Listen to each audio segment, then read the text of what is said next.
All right, Boker Tov, everybody. Anyways, a pleasure to see you. I hope everybody's doing well. We should have a good week. It's unfortunately another terror attack in Israel. We should hear good news, and people should have news of refuah shlema, and we should have peace, internal peace, which is even more important than the leading to external peace. So that's very important. We come together as a people, as one, as we did at Har Sinai, b'leiv echad, ki ish echad, b'leiv echad, as Rashi famously says, and let us learn from that model moving forward. Anyways, Rabbi, who likes that model very much, he said, we're working for God, not the other way around. The pleasure. We start a new series on really the broad topic of Ein Mukdam U'Meuchar b'Torah, chronological problems in the Torah. As we know, the Torah is not necessarily in order, and we'll let Rabbi Leibtag over the next, really until Pesach, I think we're going to be talking about this topic, which will incorporate stuff both on Purim and on Pesach. So, B'vakasha, Rabbi Leibtag, we look forward to another series. Thank you. Thank you, Rabbi Jay.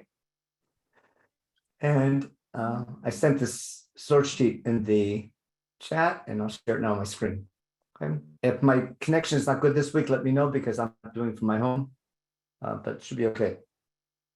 Now, so I'll start the core introduction. This is part one of exploring the Torah's chronological integrity. I couldn't find a decent English word for Ein Mukdam U'Meuchar, and we had to make the titles in English. So that's the best we can come up with. So I just read my introduction. Any student of the Torah knows that whenever we find debates among the commentators, always on the chronological order, we call that Ein Mukdam U'Meuchar b'Torah. We're all familiar with that. Actually, I'm going to take this off. Should be better this way. Now, the what I want to claim in this series, I'll just give a quick introduction, but I want to try and show you what almost all the commentators do. They try to prove that they're right. In other words, Ramban is sure that his approach is right and proves it valiantly. Other Parshanim, especially in Chazal, they're sure things are out of order, not all the time, but whenever necessary. What I want to show you is I think the Torah intentionally leaves itself open for multiple interpretation. It sounds a little postmodern, but what I want to show you, one of the tools, Chumash uses several tools, because Chumash is not a book to read, it's a book to study. So I've showed you over and over again, the message of Chumash comes from the study of the text, not just reading the text, how the text is written, the juxtaposition of different parshiot. But not only do you learn from the text and from the context, by setting itself up that the Torah can be out of chronological order, then the student of Chumash always has to take that into consideration. Chumash writes in a way that sometimes it is out of chronological order. It wants the reader to try and figure out, and you can catch one meaning when you understand it one way, and another meaning when you understand the other way. And basically, writing events that have the possibility of being out of chronological order is part of Chumash's message. I'm using that as my introduction, and therefore I don't think I'm talking as a teacher. I don't think it's important when you study to figure out who's right, Rashi or Rambam, or whenever there's an argument among the commentators. Our goal as students is try to understand what's the logic and what's the underlying message behind Rashi's interpretation, and the same thing with Ramban. In other words, if I leave Chumash in order, it has a message, and Chumash is out of order, it has a message. It's always a question what really happened. I think Chumash leaves itself open to multiple interpretation, not only as far as the meaning of the story, but also as far as the chronological order of the story. And we'll try to prove that in all the examples we bring. Okay. So the first thing we're going to do, and I picked this topic because it should be fresh in your memory from 2 days ago, from yesterday, from Kriyat Torah. I want to go back to Har Sinai, and let me unshare my screen for a minute and make sure people see me. Here we go. Almost everyone knows from kindergarten that Am Yisrael said Nasa v'nishma at Har Sinai. If I'm not mistaken, it's something very early on. And only later in your Jewish education, when you start learning Parshat Shavua, you find out that the famous Nasa v'nishma, which we'll see is Sefer Shmot 24/7. It's Perach Avdaleh Pasuk Zayin. So it just so happens to be 24/7 in Sefer Shmot. The famous pasuk of the famous verse of Nasa v'nishma. It happens to be written after the story of the Ten Commandments. But even though we all learn, because we follow the Mechilta, that it was given before, we said that before that happened, which means Chumash is out of order. What I want to show you in the shir today is what's the logic of both opinions, and how beautiful both approaches are, and what leads Rashi to his approach, and what leads Ramban to his famous approach. Again, Ramban always tries whenever possible to keep Chumash in order, and Rashi, usually following Chazal, is much more open to finding meaning in Chumash, even if it's out of order, and tries to explain why it's out of order. Okay, so let's get to work. The first thing we're going to do, we're simply going to review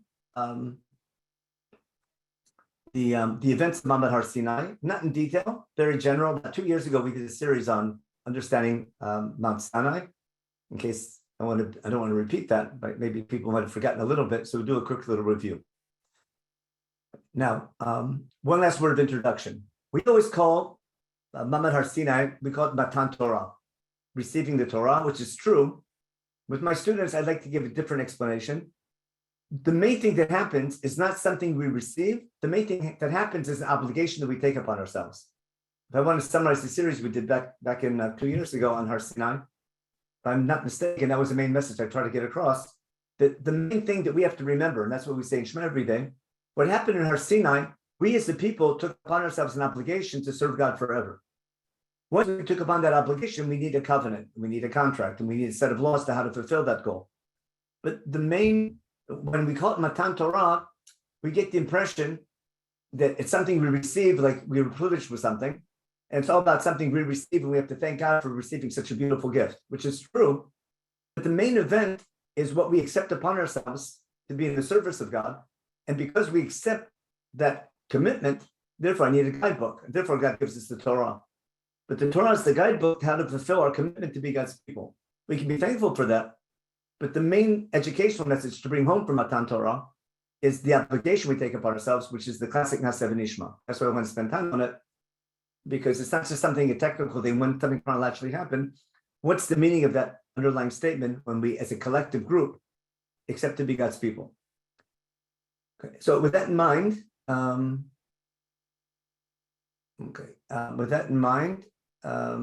get to Zeb's question in a minute in the chat. Let's go back to my screen and talk about, just do a quick review of what happened in Har Sinai. First thing that happens is we arrive. The first two psukim, we arrive at Har Sinai. It was supposed to be a 3-day journey. That was one of our recent shiurim, and it took 6 weeks, 7 weeks to get us ready. Now, Moshe goes up to God. God calls Moshe to come up the mountain. And I'm just highlighting this formal proposition that God is making to the people, because even though God's talked to Moshe before many times to tell things to the Jewish people, this format is special because God calls up Moshe to the mountain.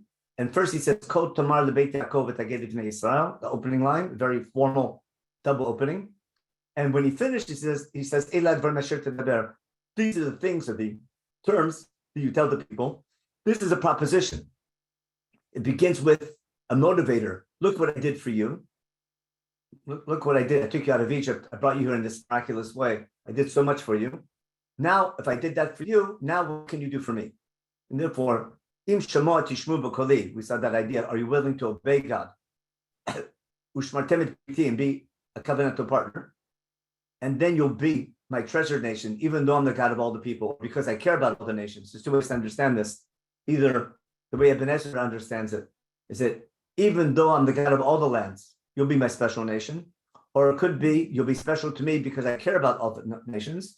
Or as Rashi says, you should accept this. This is a motivator. Why to accept the breed? Because I'm the God who made everything. Either way, if we accept this covenant, then what does God say? Second, yeah. If you accept this commitment, then you'll be a nation representing God. A Kohen represents a God, not just an individual, but a nation representing God. And again, we talk about the advantage of a nation is a nation can be eternal as opposed to individuals that can't live forever. But a nation can be eternal as long as they have children and pass down that tradition, which is half the mitzvot that we keep.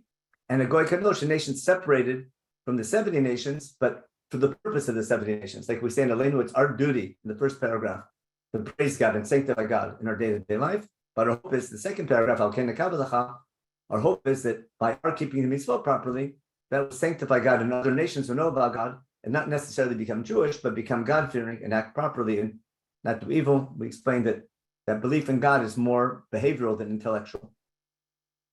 It's the understanding of God that leads to proper behavior. Now, you can argue what's the proper thing to do, but that's a different question. But the overall idea of living a life of wanting to do good and trying your best to do what's right in the eyes of God. Okay, so Am Yisrael accept the proposition. Moshe comes and tells the elders tell the people answer back, and Notice what the people say here. Everything God said will do, which sounds a lot like Nasa Nishma, but now it only says Nasa.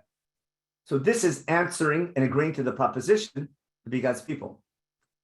And Moshe relays the words of the people back to God, makes official acceptance. And now the only question is, how is God going to transmit this contract or this covenant? How is God going to speak to the people? God's original plan, which we're not going to go into detail on, is God tells Moshe Rabbeinu, I'm going to speak to you in the thickness of a cloud so the people over here. We called that back then Plan A. In other words, God's not going to talk directly to the people. Rather, he'll talk to Moshe in a manner that the people will overhear the conversation. So when Moshe comes out of the cloud and tells the people, here's what God said, they'll believe that is really the words of God. And the people seem to have requested something more than that. They wanted to see God directly, the way Chazal understand. And therefore God says, you want to have a direct contact with God? Then be prepared, get ready for 3 days. And because after 3 days' time, God will come. Pay attention to Pasuk Yod Aleph in verse 11. Be ready for day 3. Because after 3 days of preparation, God will come down to the eyes of the nation. Rashi points that out, that instead of appearing in a cloud just to Moshe and the people overhearing, the people would be able to see God, a much higher level, much closer encounter, which later the people are going to sort of give up on or be afraid of. So to prepare for this close encounter with God, this direct encounter with God, we have 3 days of preparation. We cordon off the mountain. We have a bunch of laws of preparation. And then when it comes to day 3, we'll skip the Pasuk sign. It comes to day 3, there's kolot and brakim, there's thunder and lightning and everything shaking and the long shofar blowing, and everyone gets scared. And then Moshe brings the people from the camp back to Mount Sinai, even though they're scared. Try it again. And Har Sinai is shaking and trembling because God came down on fire. And we're ready for the 10 Commandments. And we have a long shofar blowing. And then we have the most confusing verse of them all. Moshe Deber, as Moshe would speak, God would answer him with a voice. I'll just follow Rashi on this one.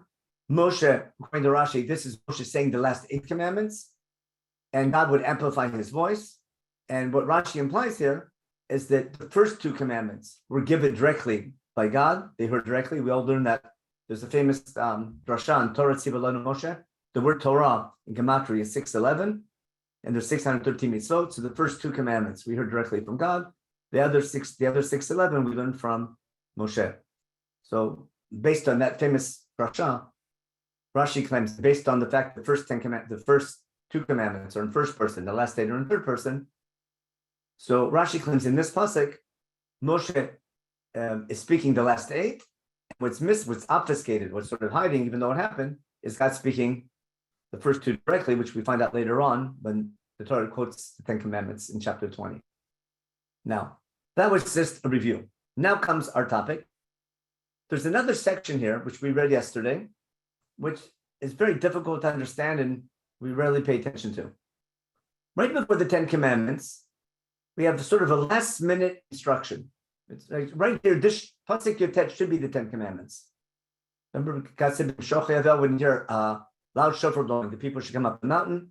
And sure enough, there was loud shofar blowing. They should hear the 10 Commandments. But then we're told that Moshe would speak and God would amplify his voice or answer. That's Rashi. Ramban says this is the introduction to what's coming up. But let's read the last 5 verses the last 6 verses, from verse 20 to 25. And this is a last-minute instruction right before the 10 Commandments, which is super confusing. We'll just read it together now. Now we'll slow down. Everything to now is a review. We're waiting, anticipating hearing the 10 Commandments from God. This is a big moment. Then we're told, Vayer et Hashem Har Sinai. I'll make it a little bit bigger. Okay, God comes down on the mountain. Away from it over a little bit. Let me close this up. And it'll fit. There we go. God comes down from the mountain to the top of the mountain. Notice I was on the mountain. Now he comes down, but only to the top of the mountain, sort of limits itself. And then God calls Moshe to the top of the mountain, and Moshe goes up. Okay. What does God tell Moshe? Vayom Hashem Moshe, verse 21. Reid ha'ed ba'am, go warn the people. Warn the people what? Pen yehersu el Hashem lir'ot v'nafal mimenu rav. Don't you dare look. Don't want you to look, because if anyone looks at Har Sinai and looks at this vision of God, they'll die. Now, that seems to negate that plan that the people asked for. They wanted to see God.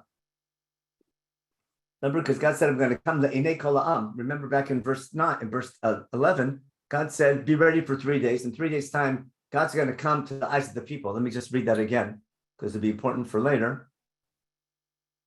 What did God tell Moshe in the preparation verses? Be ready for day 3. Why? On day 3, back in verse 11, God's going to come to the sight of the people, in the eyes of the people. It means they're supposed to see God. And now at the last minute, what's God say? Go warn the people, no looking. Okay. And now listen to Chapet. There's a reason it's highlighted. Even the Kohanim, the priests, we don't know who they are, who come closer to God, they have to be careful. They have to sanctify themselves. They have to prepare themselves. Lest what? Lest God get his anger against them. It means they can't look either. Now Moshe, even though God tells him to do this, Moshe says, don't worry. Moshe tells God, don't worry, the people can go up because we warned them already not to come up. Okay? And God says, no, go warn them. And listen carefully. God tells Moshe, go warn them. You go up with Aaron. But the Kohanim and the people, means the Kohanim is a separate group. They can't dare towards God, lest God smite them. And Moshe goes down and warns the people to keep their distance. Now, can anyone tell me who these Kohanim are? Let me stop the share for a minute. It is last minute warning before the 10 Commandments. God tells Moshe, go warn the people, but there's 3 groups. There's Moshe and Aaron is one group. The Kohanim is another group, and the people, is the 3rd group. Now, have we had these Kohanim before or not? Yeah. No, So, when you read it yesterday, yeah, go ahead. We did not have the Kohanim. It's probably maybe the Ziknei Ha'am. It could, but we don't. But I'm getting at the word Kohanim. Other than a Mamlechet Kohanim, that's the whole nation. But a separate group of people called Kohanim, we haven't encountered them yet. Correct? And for some reason, they're in the story, and Chumash is writing as though we know who they are.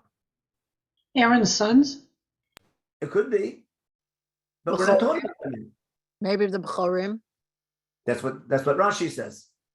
Okay? A lot of the I think Rashi said, some commentators say they're the firstborn. But I'm getting at, it's unclear, but Chumash is writing like we know who they are, but they've never been mentioned before. Problem number 2 is, why are they told they can't look? They were invited before. In the whole preparation, we were preparing for seeing God, and now God says you can't. Something happened in the meantime. And that's what we have to figure out. Okay? Now, keep that in mind, that question, because I'm going to use it to explain Rashi's approach. Well, let me just spill the beans, okay? Spoiler, because it's not a regular class. But what I want to show you is the only way to understand what we just read logically is if chapter 24 happened before it. Rashi's going to take the first 11 verses of chapter 24, we're going to read them soon, and claim they happened earlier during these 3 days of preparation. If chapter 24 happened during these 3 days, then everything makes perfect sense. Not perfect sense, but a lot easier to understand. But what I want to claim is the lack of clarity of what's going on in these verses is because we're lacking information. But all the information that we're lacking, we're going to find in chapter 24. What I want to claim is that's going to be the underlying reason that brings Chazal take the story in chapter 24 and move it earlier. Okay? So I gave a spoiler, but keep that in mind. Now, show you how we have to jump from here to chapter 24. What happens in the meantime? Let me just check the chat real fast before we go any farther. Okay, Zev wrote in Shemot 24:7 right after Moshe writes, so we're going to get to that. Okay. Zev's question about Shemot 24 is right after Moshe writes down the Torah. We have to see that. That's exactly our topic when that happened. So it's written after the 10 Commandments in chapter 24, but it might have happened before. Okay, about who got the Torah, the men or the women, that's a different topic, a good one, but we'll leave that for now. Wasn't the warning not to search farther up the mountain to get close to Teshuvah? That's unclear about it seems that they were supposed to see God, but God seemed to be saying no one can look. But in this last psukim, in the end of chapter 19, God's saying, warn the people, no looking. Peinar Soshim says lirot, to see. So there was seeing that was forbidden. Okay. Okay. And Joyce wrote, could pasuk 10 in view of, meaning the presence of. Okay, yeah. As far as anthropomorphism, no one's able to see God, but they see some vision of God. They see something. We'll see an example of what it means to see God. Of course, God can't be seen, but so-called the Shekhinah, there's something's happening on the mountain, some cloud or some fire or something that's going to represent God's presence. Okay. Again, there's a major problem of anthropomorphism, of giving physical concepts of God, even though Rambam's very adamant that God doesn't have, he has no body and has no physical parts, but we describe God in like a human body. Sometimes he has a hand and he has anger and he has feet and things like that. We have to see what that means. Okay, remember God speaks to Moshe panim b'fanim, face to face, and then later you can't see my face, you can see my back. So again, that's anthropomorphism. We're assuming all the way through that God doesn't have these physical features, but in order to relate to God, we describe them in that manner, and different levels of how close you can be to understanding God or encountering God. Okay, now let's get moving. Back to our source sheet, and I want to explain how we go from here to chapter 24 without taking up 3 hours of reading. Okay, what happens? We have the 10 statements, the 10 dibrot, the 10, without going into them. We'll call that the covenant, what's going on. And then when the 10 commandments are over, you have the famous story. And what happens? All the people see or understand these voices, and these thunder and lightning and all the noise and kol shofar and the shofar blasting, the mountain smoking. The people see and they stand in the distance. They're all scared. Moshe, what did they tell Moshe? Moshe, we want you to speak to us. Okay? This is a story we're looking for. This is the classic story. All the commentators base it on this. The idea that there was 2 plans. The original plan we called Plan A, that God would speak through a buffer, through Moshe in a cloud, and the people would overhear. So now the people are telling Moshe Rabbeinu, we want you to speak to us. We don't want God to speak to us. Otherwise, we're going to die. So we're going to see in a later shir where this story belongs, because this story is written after the 10 commandments.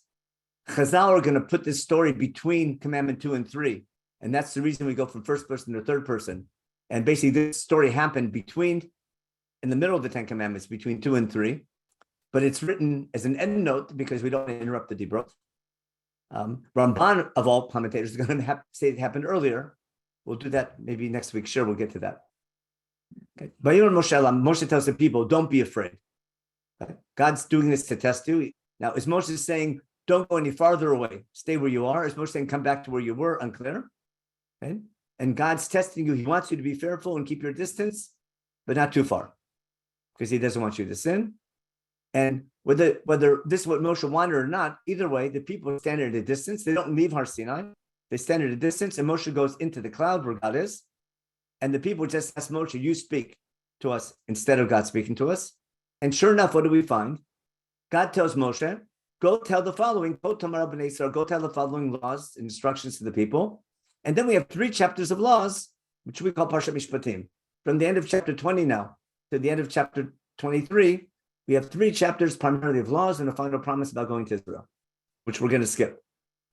But what's important for our share is what should happen next after the 10 commandments. If I keep Chumash in order, the people ask Moshe, we want you to speak to us instead of God. Moshe seems to agree. Moshe goes into the cloud. The people stand at a distance. And then God tells Moshe, Kol Tamar, go tell the following to the Jewish people. And for 3 chapters of laws. What should happen next? What should the next pasuk be? Someone tell me. It's after God. Let me turn off the share for a minute here. Stop the share. What should happen after? God's going to talk to Moshe Rabbeinu 3 chapters of laws. Moshe goes into the cloud. God tells him, "Go tell this to Am Yisrael." What should the next pasuk be when God finishes talking? Vayomer Moshe lebnei Yisrael. And what's he have to do first before he talks to them? He brings down the down. mitzvah. He has to come down the mountain and tell the people. Now, let me show you a great candidate for that verse, okay? Because God finishes talking. Let me share a different screen with you for a second. Hope this works. Oh, I'm getting all complicated. Here we go. Let's do a regular Tanakh. I'm purposely doing the Hebrew one, but we have to go to Sefer Sefer Shmot. And we're going to go, here's for a second, and we're going to go to chapter, God speaks to the end of chapter 23. In chapter 23, you have more and more laws. You have returning lost items, Midvar Sheker Terchak, and Godel Tachatz, and we have Shlosh Regalim, remember? And finally, the most expensive law, Lot Tashogdi B'chalev Imo, that's the end of the law section. And then God promised, I'm going to send a malach to take you to the land of Israel. Makes a lot of promises. And when we conquer the land, not to follow other gods. And God finishes talking at the end of chapter 23. Okay. In chapter 24, the narrator of Chumash comes back. Now, we're going to read chapter 24 now, but we're going to start from Pasuk Gimel. Let me stop this here now and go back to our source sheet. I'm just explaining why I moved right to chapter 24. What happened? Here we go. Why we moved to chapter 24? Okay, we did this. We move this over now. Okay, and we go to chapter 24. We're going to read from Pasuk Gimel. I'm purposely skipping Pasuk Aleph and Bet. We'll see why. Vayavo Moshe vayseper la'am et kol divrei Hashem v'et kol hamishpatim. Isn't this the verse we're looking for? If verse 3 was verse 1 in chapter 24, we wouldn't have any questions. What happens? Moshe came down from the mountain. He told the people all the words of God in the Mishpatim. What's that? Someone tell me, what's that referring to? If this was Pasuk Aleph, what would be the Divrei Hashem and what would be the Mishpatim? Ve'ela Mishpatim. That's right. But chapter 21 began with Eila Mishpatim. Before that, we have words of God about idol worship and how to serve God, how not to serve God, and the Mizbech, things like that. And later on, we have promises by God. So we have words of God and Mishpatim. It's perfect, right? As I say, leave it. That'll be Ramban's approach. This is after the Ten Commandments, and the Mishpatim are the Mishpatim. Okay. Now, Vayan kolam kolachad v'yamru kol advarim asher diber Hashem naseh. Now the people have to ratify this because they never heard this before. They agreed to do it. Then Moshe writes down the words of God, which is probably this whole section. And we'll see in a minute why he writes it down. He gets up in the morning. He builds a mizbech, altar at the bottom of the mountain with 12 matzevot, 12 monuments, corresponding to 12 tribes of Israel. He sends the young men of Israel, whoever they are, some officiants, right?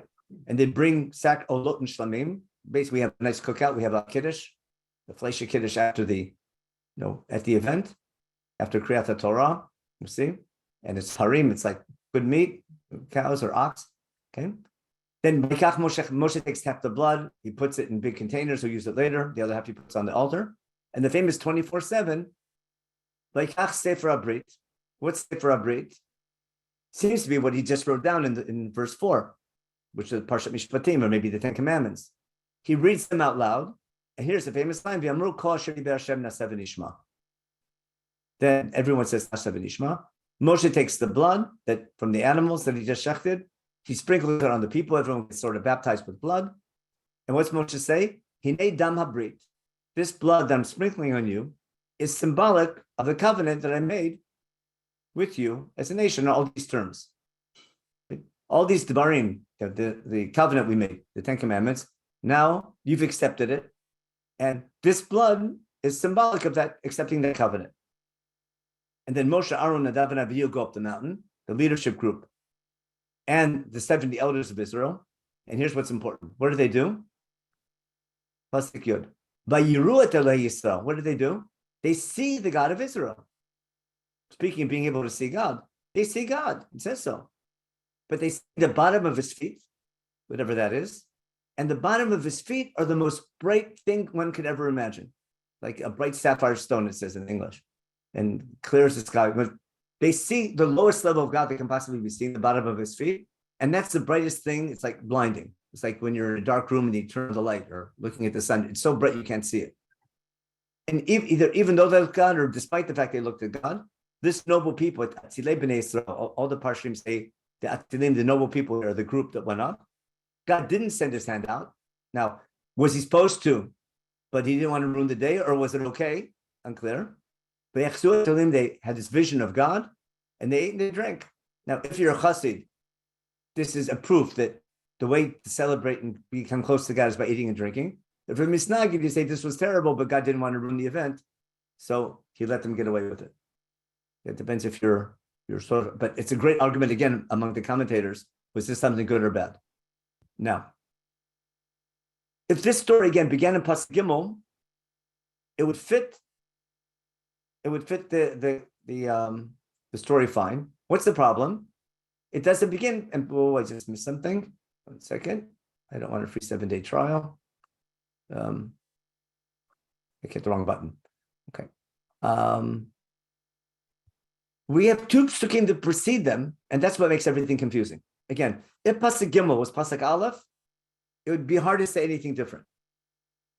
But Pasuk Gimel is in the middle of something. Look how Pasuk Aleph begins. The El Moshe Amar, that's past perfect. Right? God had told Moshe, El Moshe Amar, God had told Moshe Rabbeinu, Alei El Hashem, come up to God, you, Aaron, Nadav, and Abihu, and 70 elders, and bow down from a distance. And afterwards, Moshe will go. This isn't a story, this is still part of the command. Afterwards, Moshe will go. God speaks, Moshe again in third person, and about Moshe in third person. Okay? Then Moshe will go up by himself without those 70 elders and Aaron and Nadav. The Haim, that other leadership group, won't go up. But Am Lo Yiluma, and people won't go up with him. What do we have with these two psukim? We have three groups of people. We have Moshe and Aaron, or Moshe. We have Moshe. We have Aaron, Nadav, and Abihu, and 70 elders. And we have the people. There's the Am that are here. Okay? Haim, or this nobility, these Hatzilim who come up the mountain, were invited up. And Moshe by himself. Now, where else do we have this group? Where do we find the same group of three groups? We had the same thing at the end of chapter 19. Now, if this story happened earlier, then the end of chapter 19, we're going to read chapter 19 again after reading this story. But before we get there, someone tell me what just happened in chapter 19. Let's read chapter 24. Let's look at chapter 24 and try to understand what we're reading. I'll share my screen again. Let's try to understand just what's going on. This is past perfect. God had told Moshe, we don't know when. God had told Moshe, come up the mountain with the leadership echelon of Israel, Aaron, Nadav, and Avihu, and 70 elders. Now, we've had elders before. They were the liaison between the people and Moshe. Moshe talks, every time Moshe wants to talk to people, he talks to the elders. Before Karban Pesach, he talks to the elders to tell the people. At Har Sinai, he gave the terms, the proposal to the elders to tell the people. So this leadership group, who's been communicating through to the people, is invited to come up the mountain and bow down to God from a distance. Got it? And then what happens? Moshe comes down, tells the people the words of God and some laws, some instructions, okay? And the people say, okay. Moshe writes something down. We're not sure what it is that he writes down. Right? And then he sets up the Kiddush, remember? And a ceremony. There's 12 monuments for the 12 tribes. We're at the foot of the mountain. There's an Mizbech, there's an altar, there's food, Olot and Shlamim. There's a ceremony. We read something loud. Everyone answers, Amen. Everyone answers, Naseh v'Nishma. Everyone has blood sprinkled upon them. And then this leadership group actually goes up the mountain, sort of accepting the award on behalf of the people. Okay? And they drink. Everything's fun. Everything's fine here. But what's basically, look and tell me what's happening. What's happening in chapter 24? What would you call that? Post-revelation. No. That's when it happened. Is the first two verses a flashback? Again, when it happened is not my topic now. What is happening? What are we describing here? What's going on? What would you call this? If you were an outsider, what's happening there? acceptance, celebration. It's not. It's more than a celebration. Covenant. It's a ceremony, isn't it? The ceremony, yeah. Right, It's a they're ceremony. memorializing it. Yeah. Yeah. It's compared to a wedding, the way Chazal do.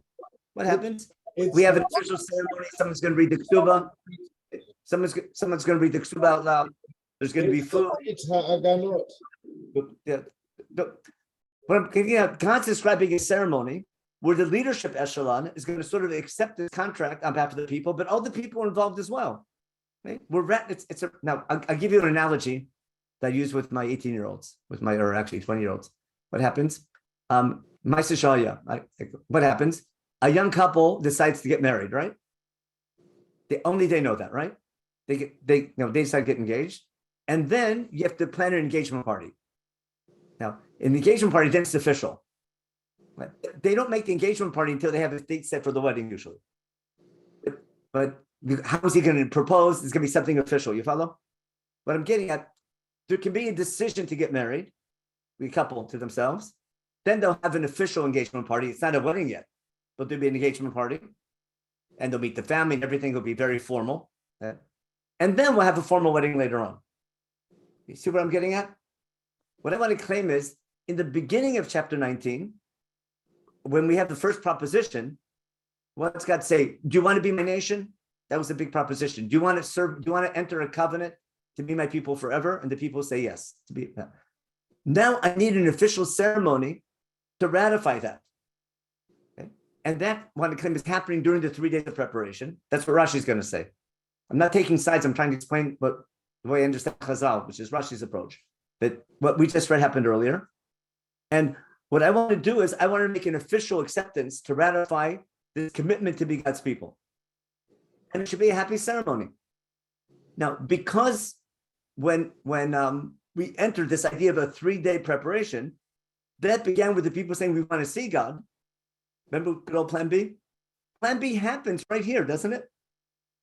This leadership group comes up the mountain and they see God, don't they?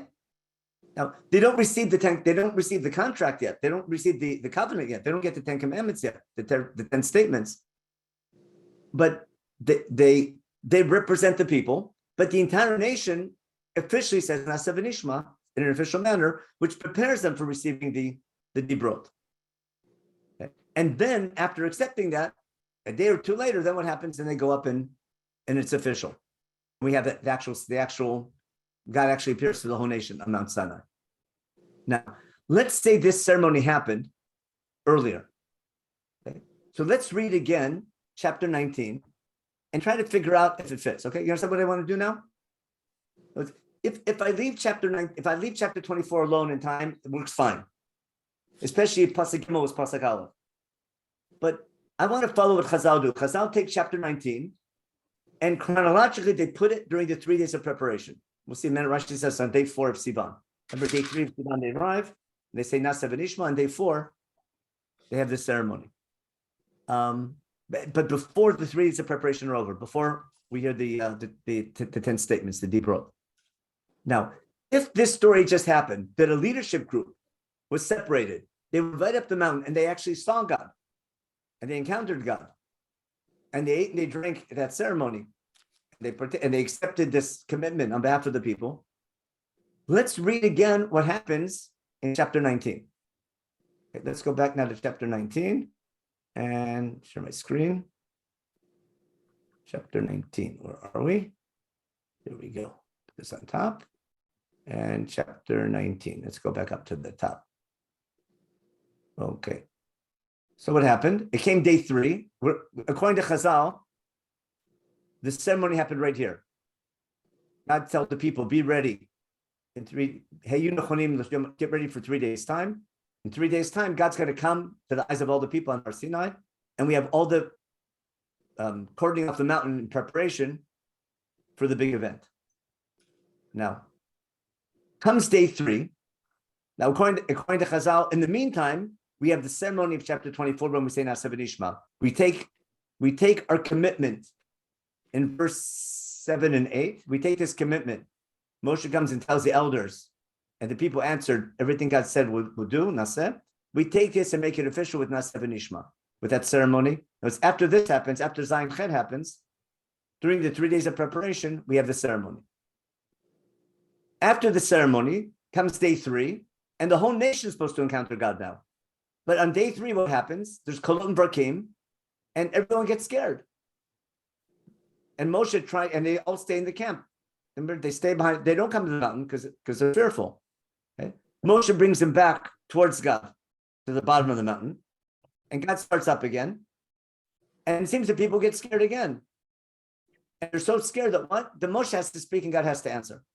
But something's happening here on day 3 in preparation for the 10 Commandments that everyone's getting scared. That God realizes they're not on the level to encounter God directly.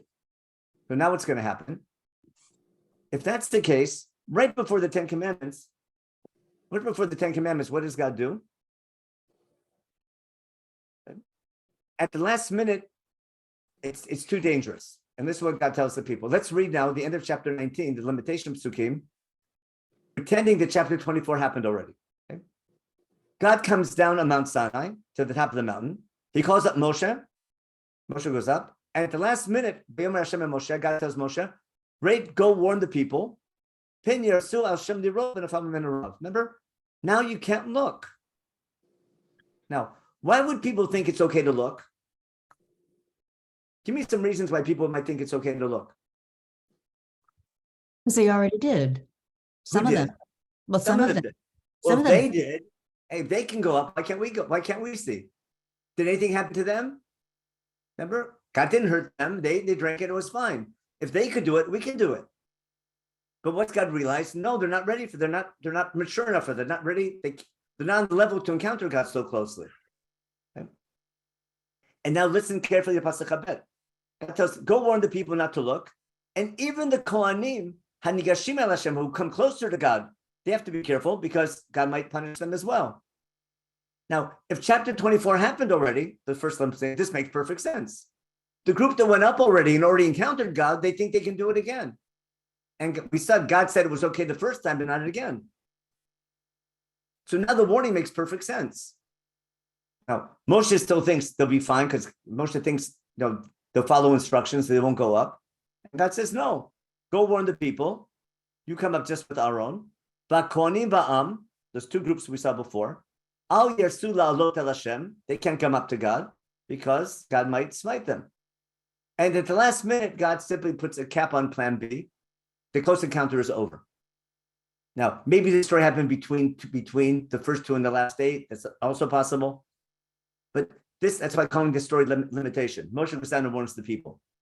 And then if that's the case, the 10 commandments, the Dibrot in chapter 20 are sort of a footnote, an endnote to this story, where in the middle of this story, the first 2 they heard directly from God, according to Chazal, and the last 8, after all these warnings, they had to keep their distance. That could be. So that's what I want to share with you.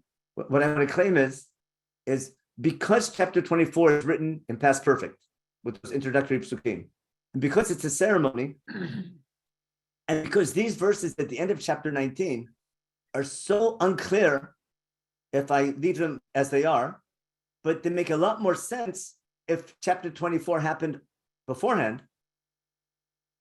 So I think what happens in chapter 20, because of these unclear psukim in the end of chapter 19 from verses 20 to 25, which make a lot more sense if chapter 24 happened already, that's one of the reasons I think why Chazal put chapter 24 earlier, or that allows them to do it, and it helps solve the problem here. Now, but they can only do that with the assumption that that's what Chumash does all the time. Once I accept this principle of Ein Mukdam U'Meuchar, then if something thematically makes more sense, if it's out of chronological order, then there's no problem moving the order. Even if you don't need to, but I'm allowed to. Because it just happens over and over again. Once it happens like 10, 15, 20 times in Chumash for sure, I can suggest that's what Chumash is doing on a regular basis. Then the question is, why is Chumash keeping it out of order? That's what I want to suggest now. Let me just show you the Parshanim now real fast. Let me show you, just read them inside. They're nice and easy. I just put the Hebrew one because the Hebrew is really easy. There's Rashi. I'm sorry about that. Rashi, we're going to run out of time in a minute. Famous Rashi, and 24:1, beginning Moshe Amar, Parsha Zo, quoted Maseret Dibrot right in the beginning. He says this whole Parsha, the first 11 psukim, the first 11 verses of chapter 24, are before the 10 Commandments on the 4th day of Nisan, of Sivan. Right? Which means what? It's during the 3 days of preparation that we have this official engagement ceremony. Now, if that's the case, what's going to be the problem according to Rashi? When Moshe comes down, if this is happening on day 4, like before the 10 Commandments, what is Moshe telling the people? What are the Divrei Hashem and the Mishpatim? Well, the Divrei Hashem could be the proposal. What are the Mishpatim? The Mishpatim could be the laws of not touching the mountain for 3 days. The laws he just told them not to have relations with your wife during those 3 days. And the people answered that, ratified it, and then we're going to make it official. What does Moshe write down? The Divrei Hashem. The Divrei Hashem has to be something short, because in a big ceremony, you're not going to read 3 chapters of laws. You follow? What did Moshe write down? Remember the famous proposition? Show it again. Right? This would be the most logical thing for Sefer HaBrit. Of course, Rashi is not going to say this, but I think this makes more sense. What Rashi says is even deeper. But this whole section here of Kol Tamar LeBeit Yaakov, this is formal. So I think these are the terms of the covenant. This is the proposition. Look what I did for you, and now to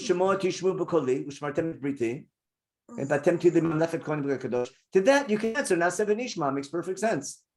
We're going to keep your brit. We're going to obey your Shema. We'll obey whatever you say. And we're taking upon ourselves that commitment to be a Mamlechet Kohanim Goy Kadosh. And that makes us ready to receive not just the 10 Commandments, but everything that follows, the entire Torah afterwards. So if that's Divrei HaBrit, then Moshe writes it, and then there's the official ceremony. They sprinkle the blood on the people, and that's why it's called Sefer HaBrit. Now, Rashi says something much deeper. Rashi says Sefer HaBrit is Sefer Breshit. Now, I'll share with you it's a whole different share, but in my opinion, let me stop the share for a minute. In my opinion, that Rashi is alluding to something deeper. I think during the 3 days of preparation, that's when Am Yisrael receives Sefer Breshit. Listen how much I think it makes a lot of sense. In Egypt, as slaves in Egypt, we have traditions. They know about Avram, Yitzchak, and Yaakov. They know about Brit Ben Abtarim and Brit Milah.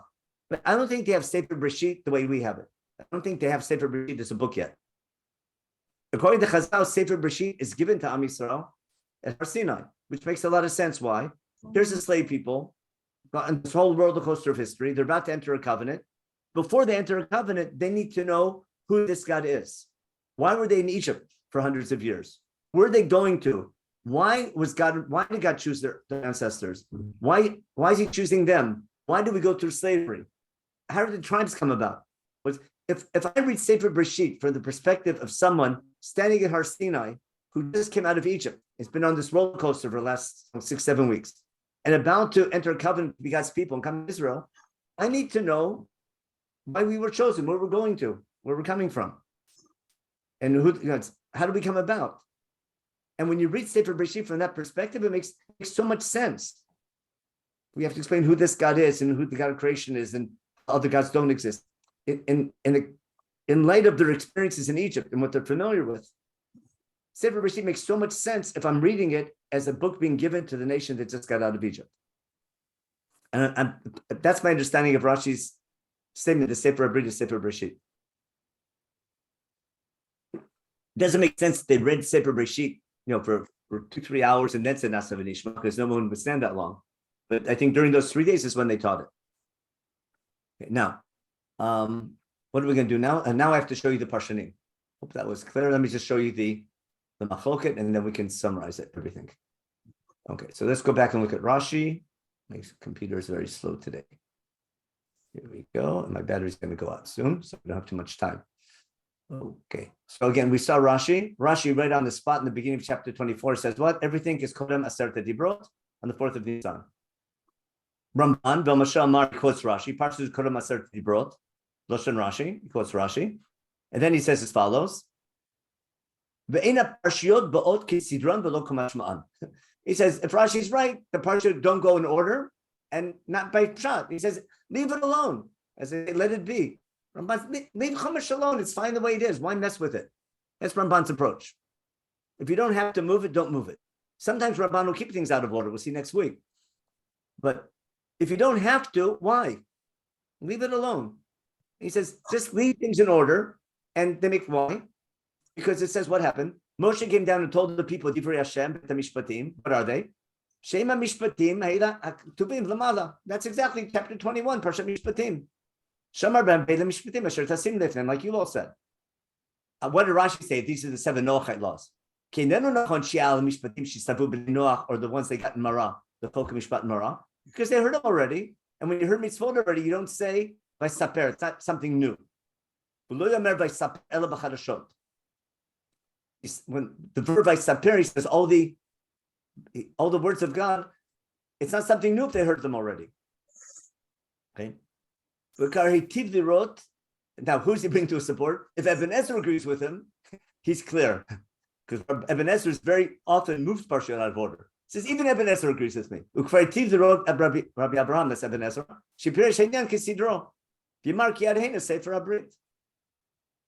It's what the end of chapter 23, Sefer Abrit is all Parshat Mishpatim, the Kol Tomar unit that we saw before. The 3 chapters up until here. Everything is nice in order. Okay. Now what happened? After Matan Torah, right afterwards, on the same day, Moshe, go tell the following laws to Bnei Israel. Look what happened. And God told Moshe Rabbeinu, first Avodah Zarah, and then all laws of Parshat Mishpatim, the whole unit of Parshat Mishpatim. Okay? And then after that, he said, after commanding all those laws, he told him, come up the mountain with Aaron. Okay? And then we're told in the meantime, Moshe came down and told the people all the words of God. Just got commandment in the Kotamar unit and all the Mishpatim.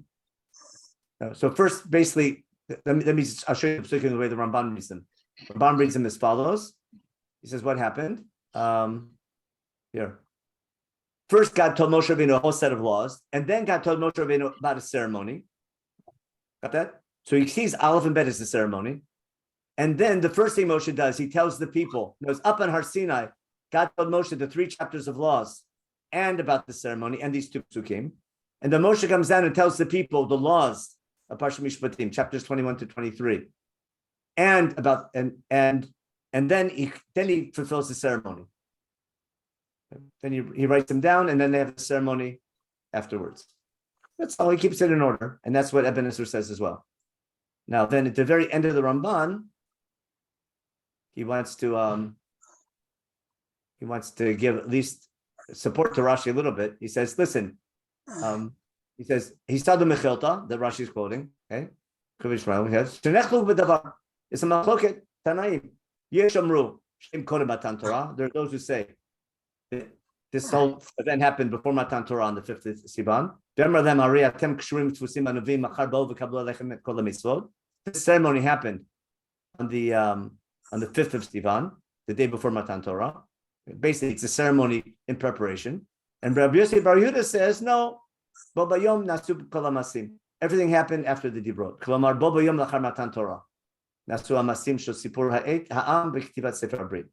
Everything in chapter 24 happened after Har Sinai, after the 10 Commandments.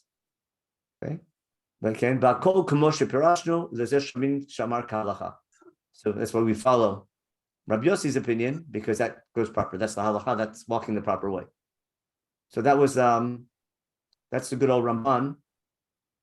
That's Ramban Shita, trying to keep things in order. And Rashi. Now I want to add, again, what I'm trying to show you, there's tremendous logic to Rashi's approach, and there's tremendous logic to Ramban's approach. So that's like that. I call the exegetic beauty. In my opinion, Chumash does that on purpose.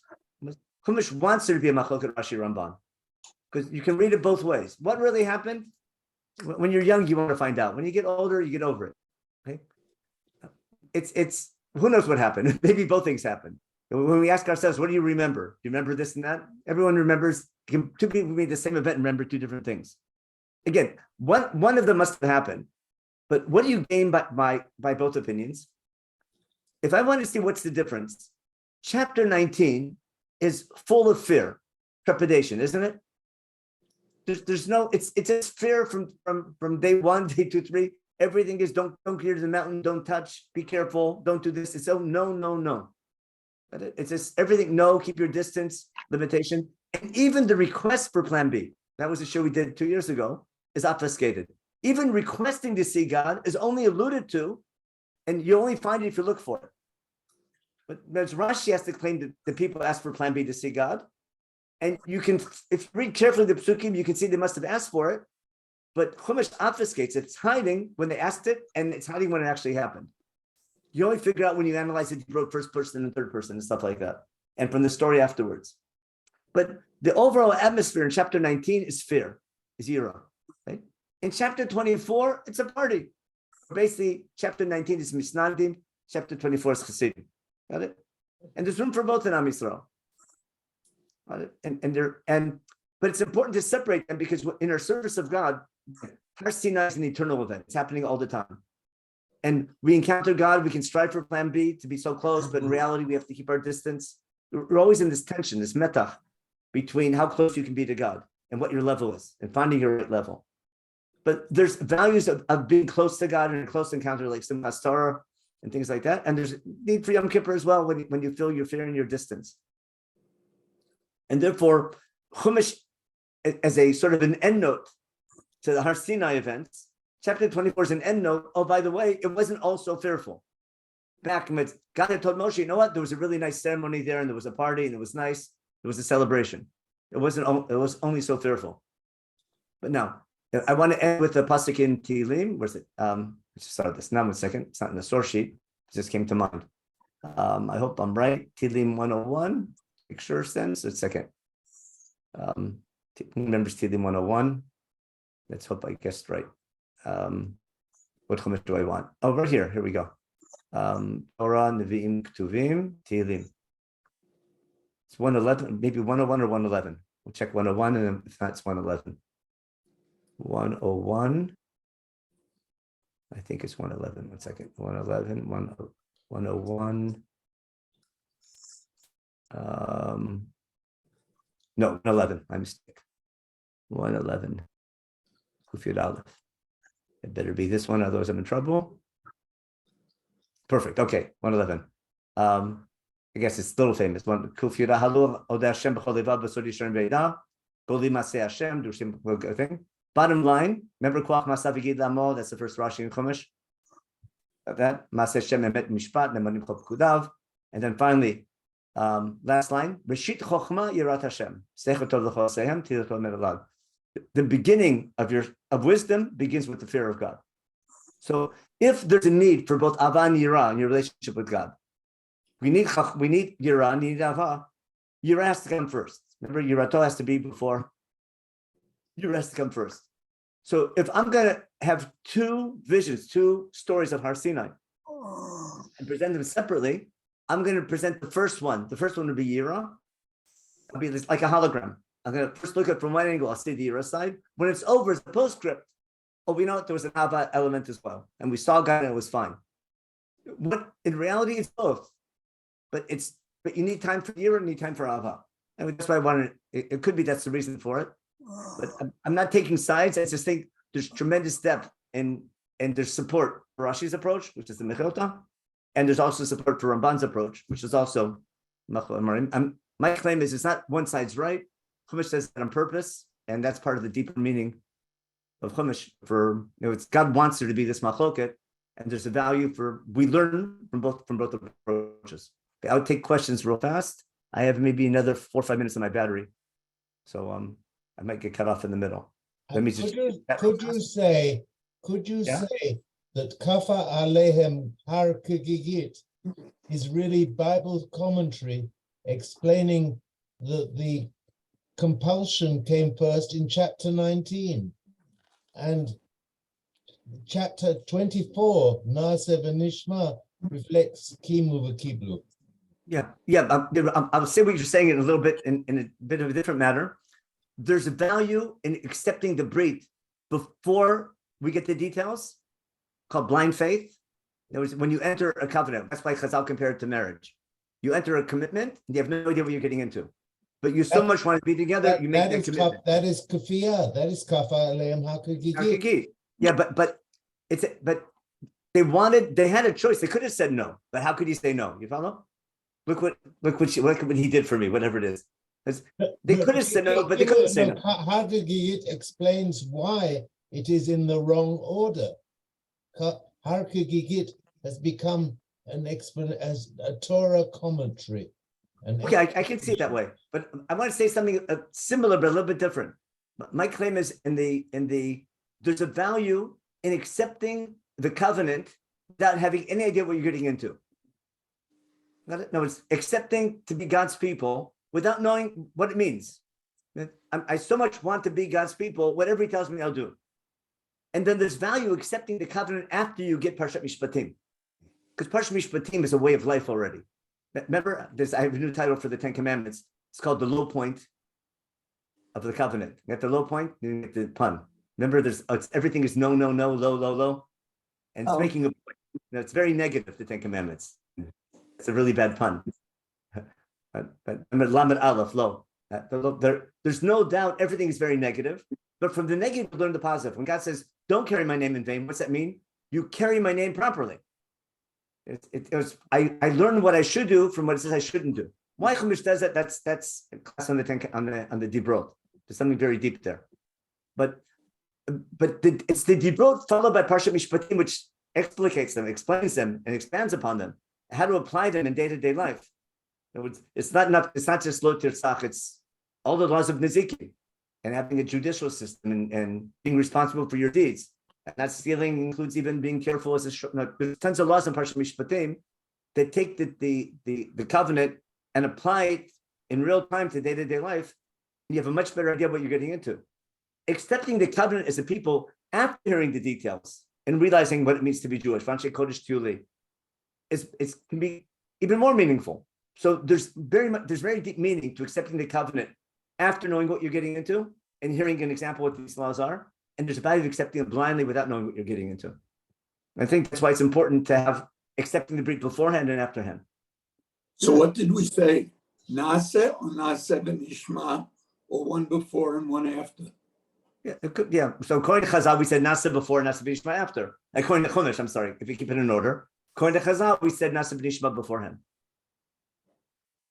Rabbi, I have a question. If you accept Rashi's idea that Mishpatim come first, the first of the 10 commandments is Ani, and it's an introduction. And it seems to me a lot illogical that you would introduce yourself after you've given all the Mishpatim. So what I'd say to that is I don't understand what you call the first commandment as a commandment. It's a statement. I think you alluded to that. That's why it's called a dibor. It's not a commandment I don't think it's a commandment to believe in God. Of course they believe in God. God took them out of Egypt. They know God exists. It's understanding that he's your boss. Anochi Hashem Elokecha, li'ot lachem Elohim. Ani Hashem Elokechem is I'm your boss. Hashem Elokeinu means Hashem is our boss. He's everyone's God, but he's our boss. We're working for him. That's the idea I mentioned in the beginning. The key event at Har Sinai is accepting the commitment, a commitment as a people, as a collective nation, to be in the service of God. Now, because of that, we receive the Torah. But the main event is that commitment, and God's saying in this covenant, there's two parties. I'm your boss. You're working for me, and you can't work for anybody else. And then again, I don't want to give a share on the 10 Commandments now of how they reflect why they're covenantal. I mean, we have our weekly reminder. Shabbat is an oath brit. Everything's covenantal in the 10 Commandments in the Dibrot. But you're right. The opening statement is not really a commandment. It's stating, I'm the God who took you out of Egypt, and I took you out of Egypt to be your boss. But it reflects the commitment we made in the proposition in chapter 19. Okay, let me check the other questions real fast. The parallel to Al-Khop, okay? Why would the Torah be written in the order if it's considered by some that, again, that's what I was talking about in Elana's question. What I'm not, I know, in my opinion, God does that. Why he does it that way? I just think it's super deep. It's writing in a way that begs multiple interpretation, enables, it could be before or after. If you understand holograms, remember a hologram, so when you look at a hologram, depending on the angle you look at it, you see something different. It's all in the same piece of film. Yeah. How do you picture it? That's a class in optics. But you can look at the same thing from two different, look at your children. Are they good or bad?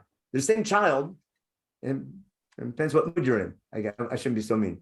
But you can, whether, there's always two perspectives at looking at something. It's so true to life. And it reflects this duality in our connection to God. And again, because Har Sinai is this eternal event. Remember, Bayom Hazeh, every day is Mamad Har Sinai. We live days of closeness, of V'yachlu V'yishtu, and everything's fine. And we live days of keep your distance and and awe. Remember, the fear, it's not fear, it's awe. Make sure the fear of God is awe.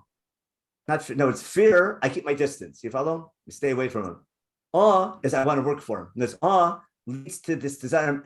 I'm so impressed by God. I'm so full of awe that I want to be his people, and I'll obey everything. Fear is I'm doing because I'm afraid of punishment. I want to keep him out of my. I call that monster God. That's a disaster. The Yirah that Chumash is talking about is awe, which is a key point.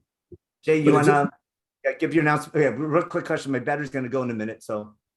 I was just looking, I whatever, I can put it in an article I wrote a number of years ago on purposeful ambiguity. How the Torah does this all the time. It's always ambiguous because it doesn't care who sold Yosef. I mean, we read the story one way if the brother sold Yosef, and read the story another if the Midianites sold Yosef. The Torah doesn't care about history. That's something I picked up from you too. With Yosef, you can prove it happened. Right, the Torah, rush bomb. Yeah. But in other words, the point of the Torah is to read the story both ways. The Torah is not interested in giving us historically what happened. It's morally what happened. Anyways, I don't want your battery to go. But anyways, thank you. Enjoy the shir this evening in Modi'in. I assume it's in English, no, in Modi'in. Yeah, there's a new community here in Kaiser there. It's the first time they're doing something after Corona. Right, very nice. Enjoy. Thank you. Please go. We'll see you next. My son and my four granddaughters live here. So. Oh, very nice. Okay, Okay, tomorrow at 11 a.m., Rabbi Shlomo Brody, who also lives in Modi'in, I believe, will be finishing his series on medical ethics, and he'll be giving on new dimensions in organ donations. If you haven't come, he's very good. That's tomorrow, the last part of his series. Our new series beginning this week, it will be Thursday, Rabbi Adam Mintz, on the history of Eruvin, the history and halacha of Eruvin. That's his PhD thesis, and he just had a book that came out January 2023. So it's hot off the press, his book on the history of Eruvin. So he'll be starting a series Thursday at 11 a.m. And next Monday, Shuli Mishkin will be back, beginning another series. So you can register for those on the website, and all our regular classes this week. Again, they both took up 2 weeks. Rachel Danziger will not be giving her shir, and Rabbi Helfgott. The two of them won't be giving, but we have like 11 other shirim during the week. And the parsha shir this week will be given by Rabbi Dr. Benji Samuels. So we look forward to seeing you, and please invite a friend, and look forward to hearing you. And okay, everybody have a wonderful day. And I don't know, is the halftime show interesting? I have no idea. I don't know. I have to figure out how to turn on our TV. I don't know how to turn on the TV, even in our house. It's too complicated. When I was a kid, I hit one button. Today, you need 4 buttons to turn on the TV. So maybe, I don't know. I'll see if I'll watch any of it. Okay, but I will say that our touring yesterday started off that the person speaking in shul, that the Eagles are in the Chumash, and then he talked about Alufei Adom, the Kansas City Chiefs are in the Torah. So the who's in the Super Bowl this year. Okay, enough of that. That's Nevuah Mamish. I'm sorry. Even though Rabbi Slim will tell you a Nesher is not an eagle, but who cares? Everybody translates it as an eagle. So Besad Chal Kafei Nesharim, and so okay, the Eagles and the Chiefs, and I assume it's on TV live in Israel, of course. No, I don't know. It's middle of the night, so it's yeah, I know, of course, but that doesn't stop the yeshiva boys from going to the game. The middle of the that makes it more fun. 1:30 in the morning, But all right, you watch the replays. That explains Bechirach of Sheet. So when you watch a replay of a football game, so I'm watching. I know what the score is going to be, but the quarterback has total Bechirach of Sheet, but I'm just watching it later. So that's That's how, what Rabbi Rakefet, when I was in the Gross Color, that was the ample. He did it with the Yankees in the World Series with Whitey Ford pitching, and he actually played us the game, and they hit the tape recorder right as he was releasing the pitch.